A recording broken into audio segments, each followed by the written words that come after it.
독해력을 좋아지게 하기 위해서 무엇을 먼저 해야만 합니다.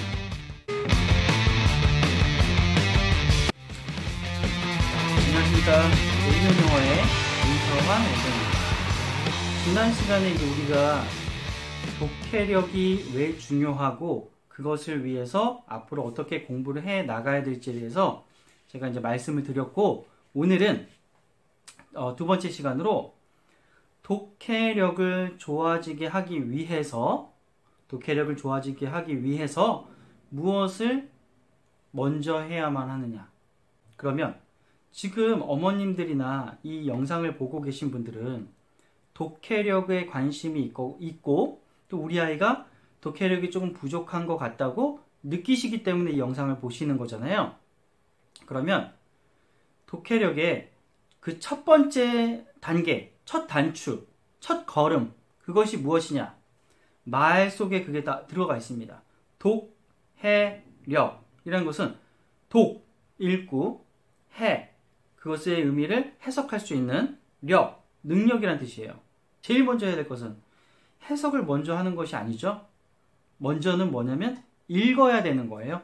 책을 먼저 잘 읽을 줄 알아야지만이 그 이후에 독해력이 좋다, 나쁘다, 아니 좋아지게 할 수 있다 라는 그런 어떤 솔루션이 제공이 되는 거지, 읽지 않고 이 다음 단계로 넘어갈 수 없다는 거죠. 그러니까 우리 어머님들, 아버님들은 우리 아이들이 책을 잘 읽을 수 있도록 해주셔야 됩니다. 어떻게 해야 됩니까? 그럼 도대체 지금 유아기에, 그러니까 유아들의 엄마 아빠가 계실 테고, 뭐 초등학교 자녀를 둔 엄마 아빠, 중학교 자녀를 둔 엄마 아빠가 계실 거잖아요. 가장 좋은 건 유아들의 독서 지도가 가장 거기서부터 시작하면 최고죠. 최고. 일단 뭐냐면, 물론 초등학생이나 초등학생까지도 괜찮아요. 중학생도 뭐 나름 나쁘지 않죠. 아직 철이 늦게 들어요, 요즘 아이들은. 그렇기 때문에 괜찮습니다. 그러면 어떻게 해야만 하니 우리가 아이들이 이 책을 잘 읽을 수 있게 만드냐. 첫 번째는 뭐냐면, 독서하는 즐거움이 있어야 돼요.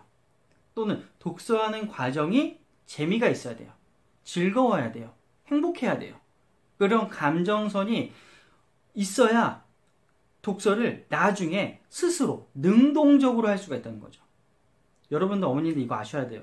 자기주도 학습이라고 해서 요즘이 아니라 이제 몇 년 전부터 유행해서 학원에서 자기주도 학습 이렇게 많이 하고 계시지만, 자기주도 학습을 할 수 있는 아이들이 거의 없어요. 자기주도 학습 할 수 있는 아이들이 학원을 오겠습니까? 말 그대로 자기주도 학습이니까 자기가 스스로 알아서 주도해서 공부를 해나가는 아이들인데 학원을 왜 와요? 그죠? 모순이지, 모순 이것은. 그러니까 학원을 오는 아이들 자체, 또는 제가 만나본 대부분의 아이들은 자기주도 학습이 되지가 않습니다. 자기주도 학습은 맞지가 않는 말이고, 우리 아이들한테 맞는 말은,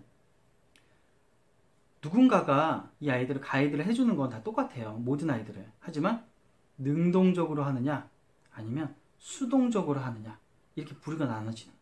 능동적으로 하는 친구들은 지금 현재 성적이 낮아도 올라갈 가능성이 엄청나고, 수동적으로 하는 아이들은 성적이 지금 좋다 하더라도 거기에 머물러 있을 확률이 높아요. 그러면 두 학생을 낳았을 때 가능성이 누가 높겠습니까? 능동적으로 하는 친구들이 앞으로의 발전 가능성이 높다는 거죠. 그러면 이 능동적으로 할 수 있는 이 능력을 키우는 것은 무엇이냐? 바로 공부든 독서든 놀이든 무엇이든 간에 그것을 처음 접했을 때의 감정이 즐거웠냐, 아니면 짜증났냐, 싫었냐, 이런 거에 따라서 결정이 되게 되어 있습니다. 어렸을 때 어린아이들에게 책 읽어주는 게 좋다고 해서 어머니들이 억지로 끌고 와서 오늘 읽어야 돼, 한 권 읽어야 돼, 그러면서 계속 그렇게 읽어주시는 분들 계세요. 아이는 뭐 듣는 둥 마는 둥 듣지도 않고 있지만, 그런 과정이 반복되다 보면 엄마들은 책을 많이 읽혔다고 하지만 아이들은 이것은 책을 본 것도 아니고 들은 것도 아니고 그냥 그 시간이 지겹고 힘들고 스트레스가 많았던 활동이, 그게 각인이 되면서 나중에 당연히 그 활동을 스스로 할 가능성은 극히 적다.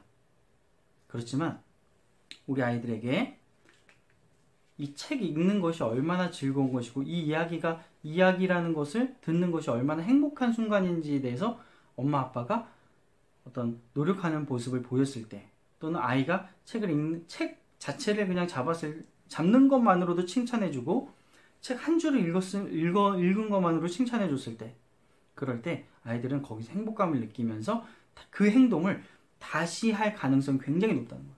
그러니까 엄청난 그 상황이 재미있고 행복하고 즐거워야 나중에 그것이 능동적인 행동으로 나올 수 있다는 것을 꼭 명심하시고요.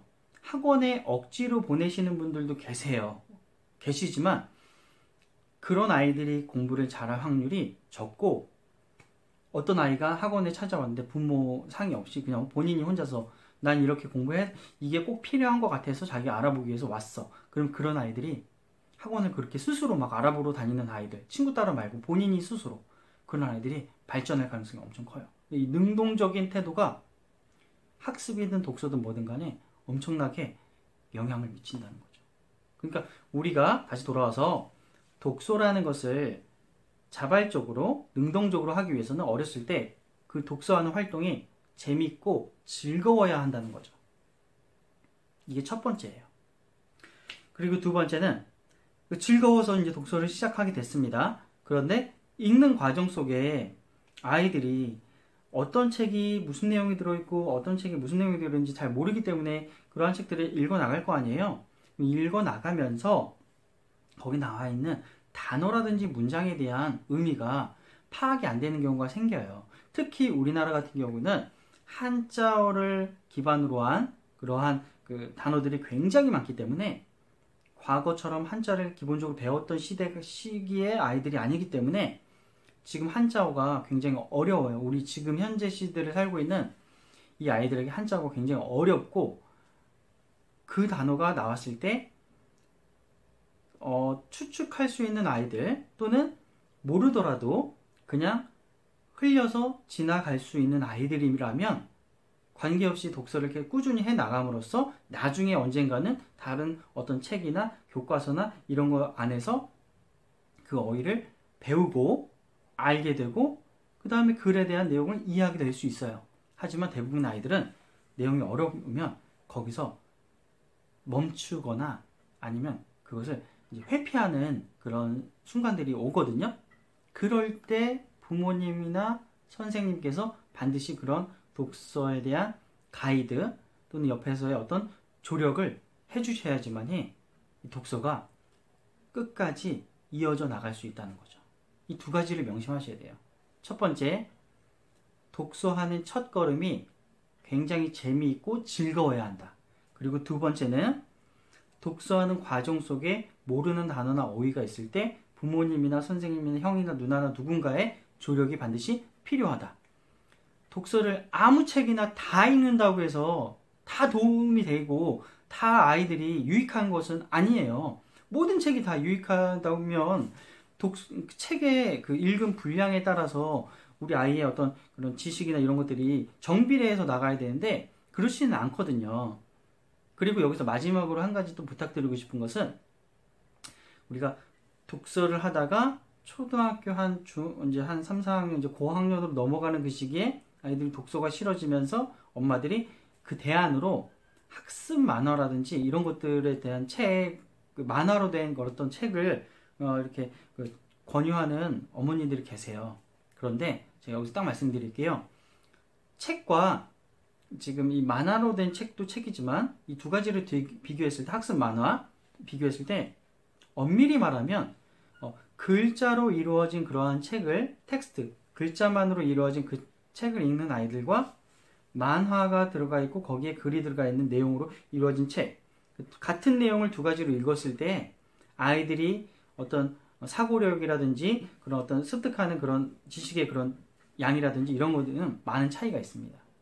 왜냐면 이 그림이라는 것과 글자를 문자로서 내가 그것을 내용을 이해하는 것과는 엄밀하게 엄청난 차이가 있고, 학습 만화는 그냥 한마디로 말씀드리면 그냥 그림만 보는 거예요.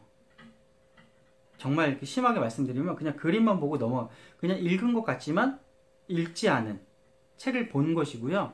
글자로 된 것을 읽었을 때 진정으로 책을 읽었다고 말씀을 드릴 수가 있는 거죠. 그렇기 때문에 위안을 삼으시면 안 돼요. 학습 만화라도 읽으면 도움이 되겠지, 괜찮겠지 라고 생각하고 그 학습 만화를 아이들한테 전집 막 엄청나게 비싸잖아요. 그런 책들. 그런 걸 딱딱 안겨주면서 이거라도 읽어라 하는 것으로 위안을 삼으시면 안 돼요. 그게 전혀 100% 도움이 된다 안 된다 이렇게 말씀을 못 드리지만, 글자로 된 책으로 읽는 것과 이 학습 만화를 읽는 것에는 엄청난 차이가 있다는 것. 반드시 글자로 된 글을 많이 읽어야만 나중에 이 독해력의 향상에 굉장히 있어서 도움이 된다. 만화로만 읽었을 때는 그다지 도움이 되지 않는다는 것도 마지막으로 제가 팁으로 말씀을 드리면서 오늘 영상을 여기서 마치도록 하겠습니다. 오늘은 조금 이렇게 저렇게 이야기가 좀 왔다 갔다 한 면도 있지만 잘 들어주셔서 너무 감사합니다. 다음에는 좀 더 세부적인 내용을 가지고서 차근차근 한 가지씩 풀어나가는 시간을 갖도록 하겠습니다. 감사합니다.